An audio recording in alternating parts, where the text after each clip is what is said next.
देवकी नंदन पुरोहित।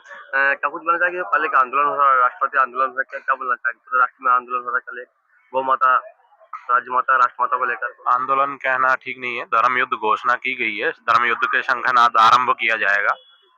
धर्म युद्ध का आरंभ है, जो नारा दिया गया और कहा गया कि कालनेमी है, असली और नकली की पहचान होगी। और एक सबसे बड़ी बात भी है कि क्या कल गौ माता राजमाता बन पाएगी या नहीं बन पाएगी, इतना बड़ा। ये तो सरकार बता सकती है, हम कैसे बता सकते हैं?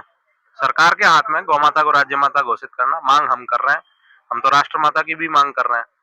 सरकार के ऊपर है कि हिंदुओं की जन भावनाओं को देखते हुए अगर वो निर्णय करती है तो स्वागत है उसका। अगर नहीं करती है तो जो परिणाम है उनको भुगतने पड़ेंगे। उसका अंतिम परिणाम तो कल गुरुदेव वो घोषित करेंगे। जो आरोप लगे, उस पर आरोप में क्या कुछ बोलना चाहेंगे? आरोप आरोप भी लगाए हैं, आरोप लगे, उसमें क्या कुछ बोलना चाहेंगे आप? आरोप बेबुनियाद है।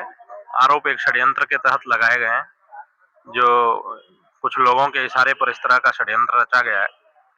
और षड्यंत्र के तहत ही सनातन धर्म को, सनातन धर्म की सत्ता को, क्योंकि सनातन के सर्वोच्च आचार्य होते हैं शंकराचार्य, गुरुकुल और मठ मंदिर चलाते हैं। वो गुरुकुल चलाते हैं तो उनका षड्यंत्र है कि उनको उस पद्धति से कैसे दूर किया जाए।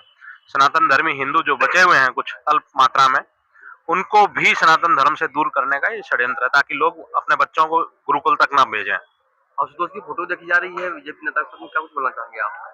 कह तो रहे हैं हम आपको, षड्यंत्र है, और तो क्या कहें आप।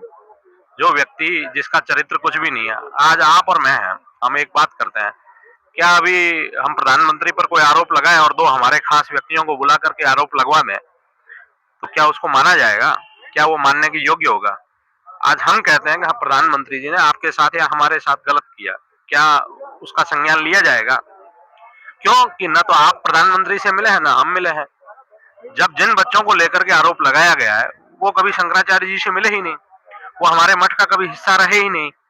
तो ऐसे लोगों के आरोपों पर क्या कहा जाए? बेबुनियाद आरोप है, मनगढ़ंत है। अभी उन्होंने बताया कि ट्रेन में हमला हुआ, उनके ऊपर ये आरोप अरे भैया एक बात बताइए, ट्रेन में कितने लोग सफर करते हैं? कोई प्रत्यक्षदर्शी रहा? जिस प्रकार का घटनाक्रम सामने आया है, हम तो कहेंगे वो गटर के लायक आदमी, और गटर में ही उसने वो कांड किया है।